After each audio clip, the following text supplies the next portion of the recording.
Riya Malhotra was young, brilliant, and ambitious. Rajiv Khurana was powerful, married, and dangerously untouchable. When their secret affair ignited behind the glass walls of Mumbai's elite tech empire, it promised success, luxury, and escape. But what began as a hidden romance soon spiraled into blackmail, betrayal, and a murder that shocked the city. In the ruthless world of corporate corruption, Riya uncovered a truth she was never meant to see, and paid for it with her life. In the fast-paced corporate world of Mumbai, Riya Malhotra was a name that had started to echo through office corridors with admiration and envy. At just 24, she had climbed the first rungs of success with remarkable speed. A graduate from one of India's top business schools, she was recruited straight into Stratton Tech India, a high-profile technology firm known for its elite clientele and cutthroat environment. From the first day, Riya exuded confidence that set her apart. Sharp, efficient, and quick on her feet, she wasn't just another fresh face trying to fit in. She was determined to rise, no matter what it took. Colleagues noticed her swift adaptation to the job. She handled complex assignments with a calm maturity unusual for someone her age. But what caught more attention was her growing proximity to Rajiv Khurana, the company's 48-year-old managing director. Rajiv was everything the media loved to spotlight: polished, media-savvy, and regarded as a visionary leader. Though married with a teenage daughter, he carried the aura of a man untouchable by scandal. His word could make or break careers, and he was used to being admired. Over time, Riya's assignments became more exclusive. She was seen traveling with Rajiv to client meetings in other cities, attending high-level strategy sessions, and receiving mentorship directly from the top. The gossip began quietly at first, harmless speculations whispered near coffee machines. Some dismissed it as mere office politics. Others sensed something deeper. Promotions that normally took years came to her within months. Her salary package doubled in under a year. She suddenly moved into a luxury apartment well beyond her pay grade. To outsiders, it looked like the meteoric rise of a gifted professional. But for those paying closer attention, something didn't sit right. Riya's success had shadows behind it. Shadows that would soon become impossible to ignore. The whispers about Riya and Rajiv grew louder, but no one dared to confront either of them. Stratton Tech had a strict hierarchy, and Rajiv's power kept questions buried. Still, signs of their secret relationship were becoming harder to hide. Riya started arriving at the office in a sleek, black car driven by a private chauffeur. Expensive designer handbags and jewelry began replacing her earlier modest style. She took more international trips, often with Rajiv, always under the cover of client meetings or executive planning. Their names appeared together on confidential project documents, and their calendars seemed to align far too often to be coincidence. Inside the office, Riya maintained a calm, professional image. She never openly acknowledged her special treatment, nor did she flaunt her connection with Rajiv. But others noticed how often she was the last to leave meetings in his office, or how their eyes seemed to speak in silent understanding. Senior colleagues grew uncomfortable, but the fear of losing favor kept them quiet. Meanwhile, some junior employees looked up to her, seeing her as a symbol of what ambition could achieve, without realizing the full story. What few people knew was that Riya's relationship with Rajiv had long crossed professional boundaries. In private, they were deeply entangled. Rajiv had promised her things: an executive position, a future outside India, even hints at a life together. Riya believed him. She trusted him not only with her career, but with her future. However, the lines between power and intimacy were beginning to blur dangerously. Riya, once in control of her trajectory, was now caught in something far more complex. As her personal life and professional role merged behind closed doors, she began sensing a shift in Rajiv's behavior. Distant at times, controlling at others. And without realizing it, she had stepped into a world from which retreat would be almost impossible. Riya had always been curious, a trait that helped her rise quickly in her career. But curiosity can be dangerous in the wrong environment. As her relationship with Rajiv deepened, she became more aware of the privileges and secrets that came with proximity to power. Late nights spent in Rajiv's office, quiet conversations during business trips, and snippets of confidential discussions began to paint a different picture of the company she once admired. Stratton Tech, beneath its polished surface, was hiding something. Riya couldn't ignore it any longer. One evening, while Rajiv was overseas for a conference, she made a bold move.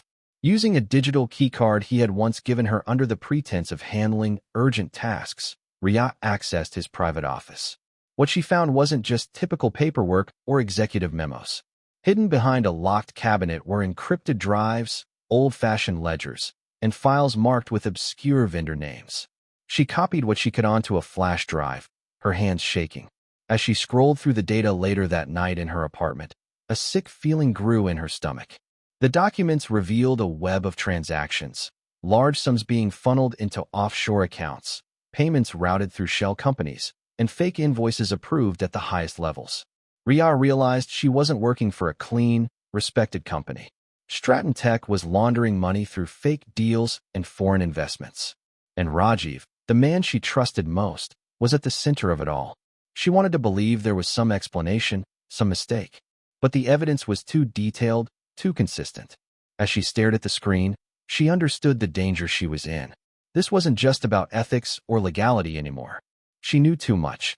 And someone, maybe even Rajiv himself, would make sure that knowledge didn't leave her hands.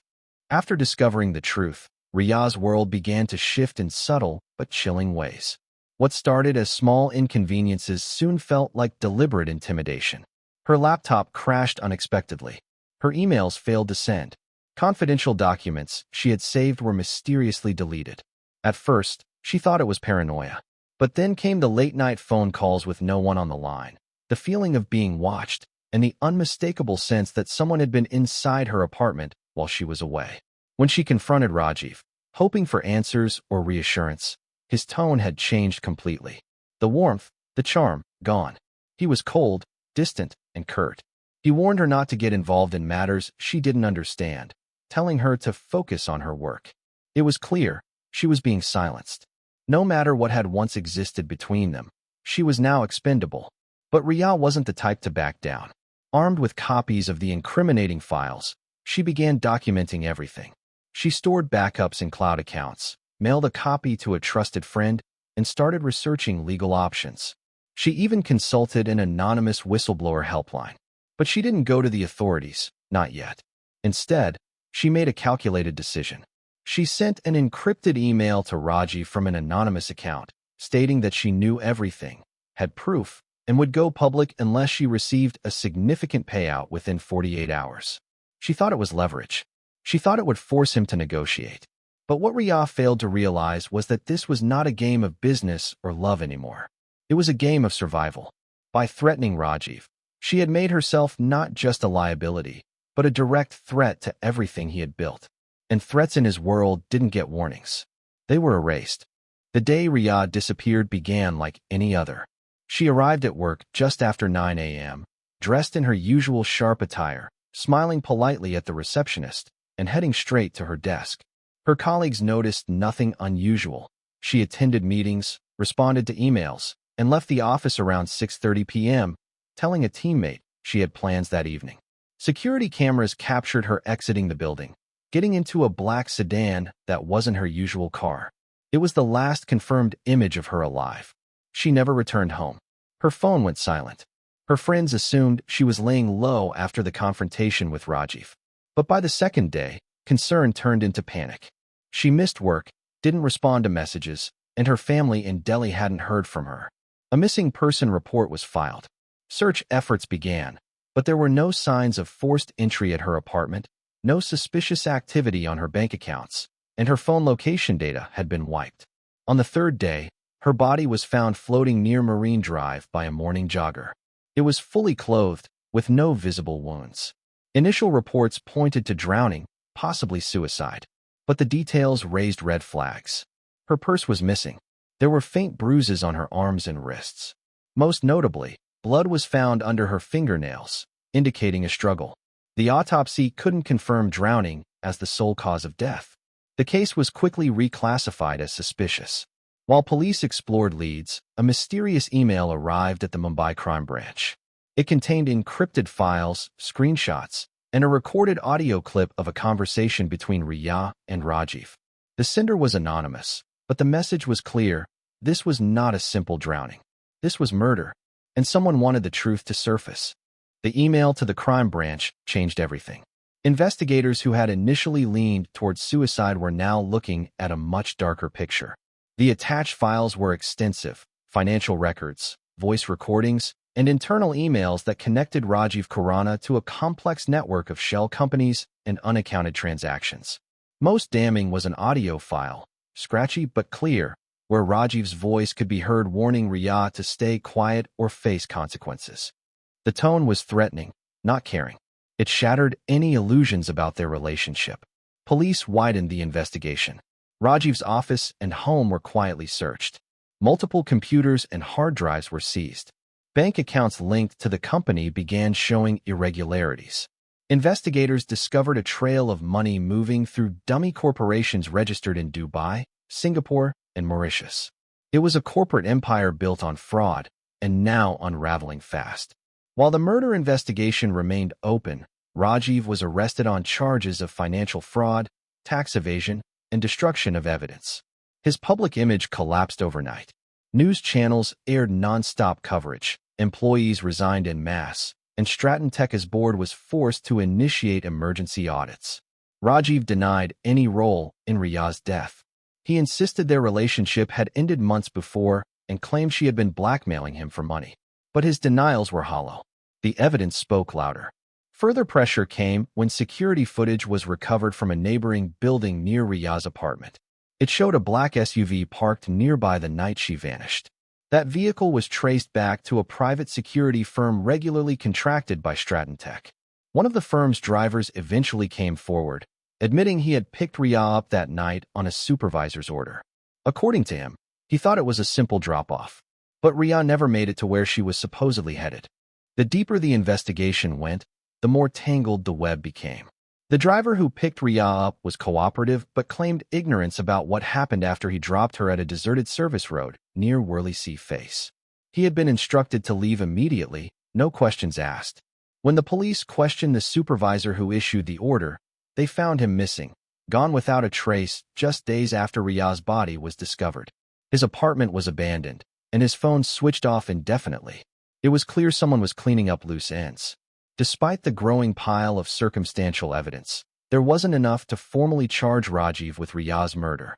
The key witnesses were disappearing, the financial records were incomplete, and no forensic link could place him directly at the scene.